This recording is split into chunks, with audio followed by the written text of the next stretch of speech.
Hello നമസ്കാരം, പുതിയൊരു വീഡിയോയിലേക്ക് എല്ലാവർക്കും സ്വാഗതം. യെസ്, അപ്പോൾ വേട്ടയൻ സിനിമയുടെ ഫസ്റ്റ് സിംഗിൾ ഇപ്പോൾ ഇറങ്ങിയിട്ടുണ്ട്. ഇപ്പോൾ അല്ല, കുറച്ച് നേരമായി. എന്താ പറയുക, സോഷ്യൽ മീഡിയ ഇപ്പം തന്നെ കത്തിച്ചിട്ടുണ്ട്. വേറെ ആരുമല്ല, നമ്മുടെ സ്വന്തം അനിരുദ്ധ് തന്നെയാണ്. അനിരുദ്ധ്, അതുപോലെ തന്നെ നമ്മുടെ Thalaivar combo, they are back again. അതുപോലെ ഈ സോങ്ങിൽ നമ്മുടെ മഞ്ജു ചേച്ചി ഉണ്ട്. അപ്പോൾ ഒരു ഫുൾ സെലിബ്രേഷൻ വൈബ് തന്നെയാണ്. ഞാൻ രണ്ട് പ്രാവശ്യം കേട്ടു, നിങ്ങളെല്ലാം കേട്ടെന്ന് വിചാരിക്കുന്നു. ഇപ്പോൾ ഞാൻ ഈ സോങ്ങിന്റെ അവസാന പാട്ടാണ് ഞാൻ കാണാൻ പോകുന്നത്, എഗെയിൻ ഒന്നുകൂടെ കാണാൻ പോകുന്നത്. അപ്പോൾ കണ്ടു നോക്കാം.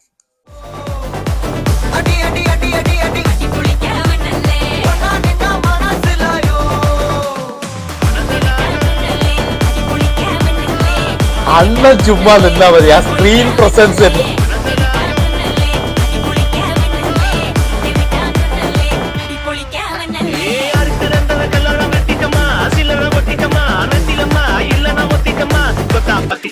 ആരായാലും തുള്ളി പോവും.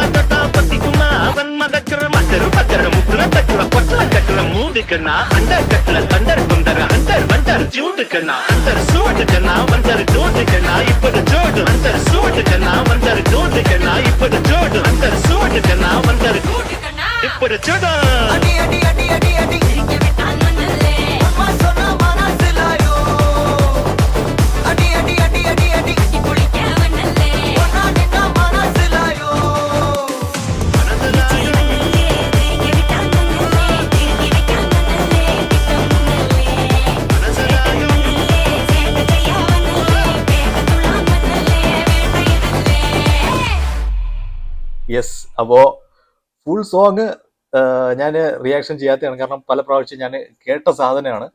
ഫുൾ ഓൺ വൈബ് തന്നെയാണ്, റിപ്പീറ്റ് മോഡിൽ നമുക്ക് കേട്ടോണ്ടിരിക്കാൻ പറ്റുന്ന ഒരു സോങ് തന്നെയാണ് ഇത്. എനിക്ക് തോന്നുന്നത്, എന്താ പറയുക, അണ്ണൻ്റെ ആ ഒരു സ്ക്രീൻ പ്രസൻസ് ഉണ്ടല്ലോ, അണ്ണൻ ചുമ്മാ വന്ന് നിന്നാൽ മതി, ഫുള്ള് സ്വാഗാണ്. പിന്നെ അനിരുദ്ധ് ഇരുന്നിരുന്ന് ഇതൊക്കെ എവിടെ നിന്ന് കൊണ്ടുവിടുന്നത് അറിയില്ല. സീരിയസ്ലി പറയുള്ളൂ, ഞാൻ ലാസ്റ്റ് നമ്മുടെ എന്താ പറയുക, ഗോട്ട് സിനിമ വളരെ ശോകത്തിലാണ് കണ്ടത്. നമുക്ക് എന്താ പറയാ, ആ ഒരു അനിരുദ്ധ് വളരെ മിസ്സിങ് ആയിട്ട് തന്നെ തോന്നി. കാരണം സോങ്സ് വളരെ ശോകമായിരുന്നു. നമുക്ക് ഇങ്ങനെ തുള്ളണം തുള്ളണം എന്ന് തോന്നുന്നുണ്ടായിരുന്നു. കാരണം ഫസ്റ്റ് ഷോ ഫാൻസിന്റെ കൂടെ ഇരുന്ന് കണ്ട ആളാണ് ഞാൻ. അപ്പോൾ അത് മിസ്സായി പോയി. എനിവേ, അതുപോലെ തന്നെ ദേവറ, അത് ടുമോറോ അതിന്റെ ട്രെയിലർ വരുന്നുണ്ട്, അതിലും അണ്ണൻ കത്തിച്ചിട്ടുണ്ട്. വേറെന്താ പറയാ, ഓണത്തിന് സെറ്റ് സോങ് ആയിട്ടുണ്ടെന്ന് തന്നെ പറയാം. അപ്പോൾ നമ്മുടെ തലവരെ ഒപ്പം തന്നെ നമ്മുടെ മഞ്ജു ചേച്ചി തകർത്തിട്ടുണ്ട്. എനിവേ, അപ്പോൾ വീഡിയോ ഇഷ്ടപ്പെട്ടാൽ തീർച്ചയായിട്ടും ലൈക്ക് ചെയ്യുക, ഷെയർ ചെയ്യുക, സബ്സ്ക്രൈബ് ചെയ്യുക. അപ്പോൾ ഇനി വേറൊരു വീഡിയോയിൽ വീണ്ടും കാണാം.